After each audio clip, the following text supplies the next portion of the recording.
You've slept. So why are you still so tired? It's probably not a sleep problem. Here's what's actually going on. So you went to bed at a reasonable hour, and you actually slept through the night or close to it, but you woke up feeling heavy, right? Not the kind of heavy that makes sense, not the kind that comes from a late night or too much wine or a terrible day.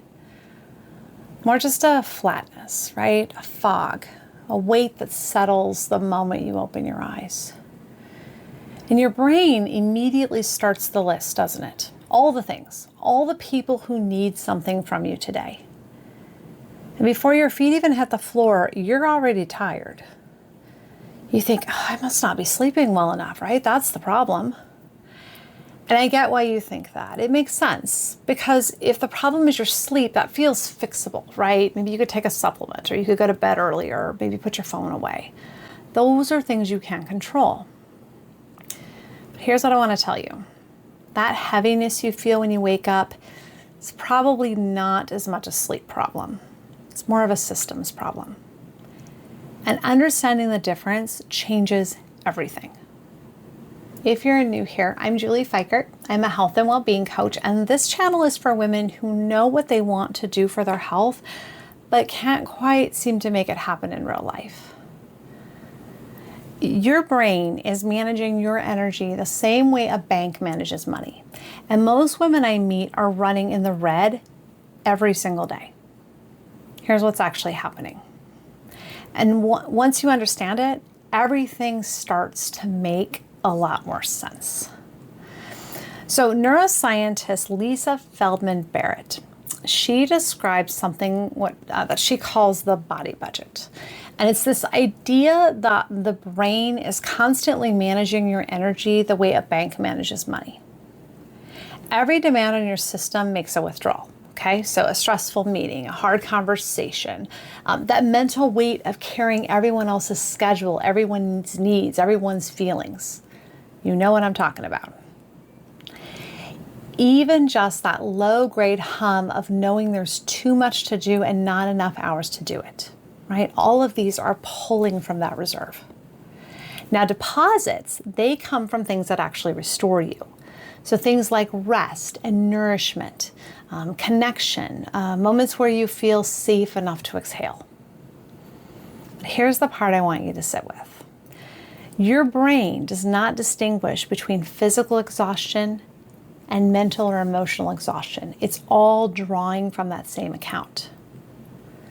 So if you're someone who's constantly giving to your kids, to your partner, to your job, to your community, and you're rarely receiving, your body budget is going to be in the red every single day, no matter how many hours you sleep. That's not you failing. That's your body telling you the truth. Sleep is only one type of rest, and it's probably the only one you're getting. This is usually the moment someone says to me, okay, great, but I can't exactly quit my life. And they're right. The demands are real. The kids are real. They're very real. That job is real. The mental load of holding everything together for everyone around you is real, and it's relentless. And here's the irony I think is worth saying clearly. Telling an exhausted woman to rest more, in a way, is just adding one more thing to her list.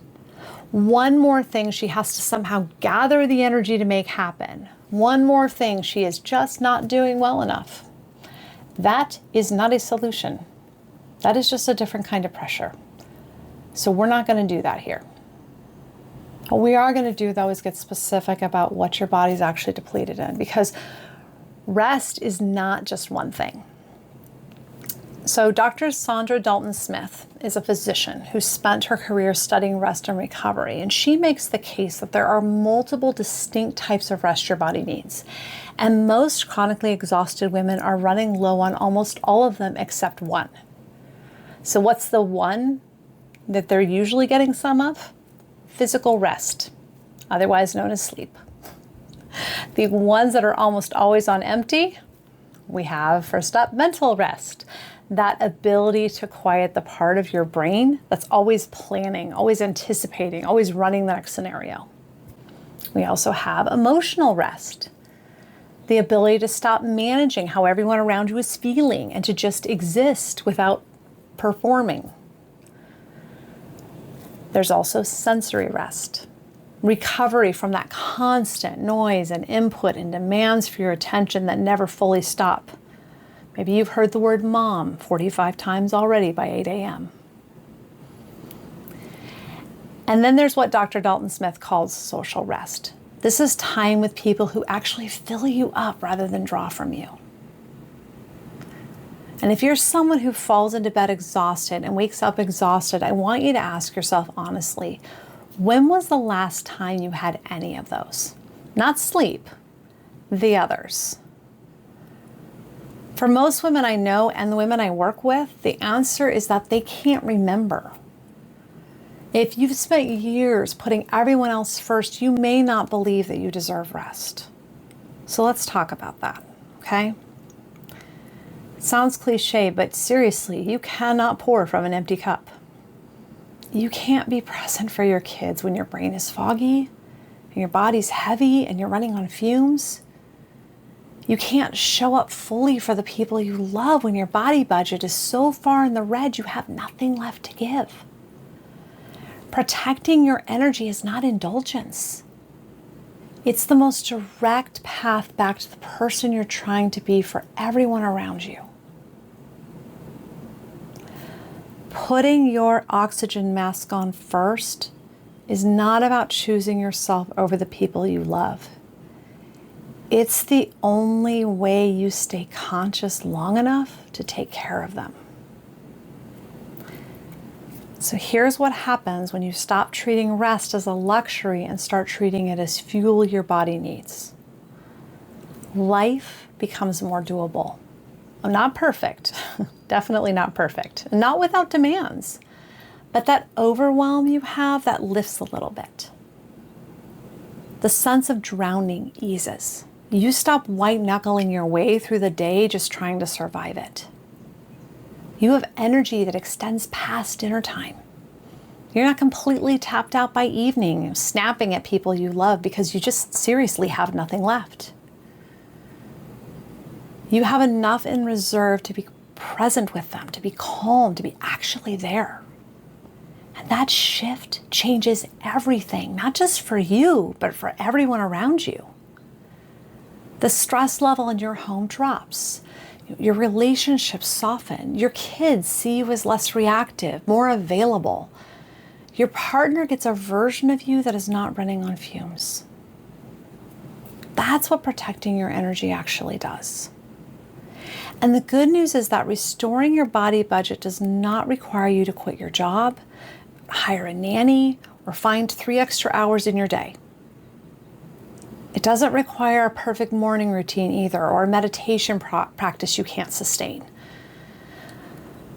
What it does require is learning to make small, consistent deposits in ways that actually fit your real life, not some idealized version of it. And that looks different for everyone, right? So for some women, it's 5 minutes of quiet before the rest of the house wakes up. For someone else, it might be saying no to that one thing a week that completely drains them. For someone else, it might be simply sitting down to eat lunch instead of standing over the sink. None of those things sound dramatic, right? That's the point. The goal isn't transformation. Your life probably won't fit transformation right now. The goal is small shifts in the right direction, repeated consistently until your body starts to trust that these deposits are real. They're going to be there consistently. That's where the change actually happens, not in this big overhaul. It's in the small things that finally fit. If any of this is resonating with you, I want to tell you about something I created specifically for this type of situation. It's a free workbook. Walks you through a framework for figuring out where your energy is actually going and what small shifts might create the most relief in your life right now. Not a complete overhaul, not a perfect plan, just real practical starting points that fit into the life you actually have. The link to download that workbook is in the description below, and I hope you find it helpful. Thanks for taking this time with me today. And please, as you go forward through your day, be as kind to yourself as you are to everyone else.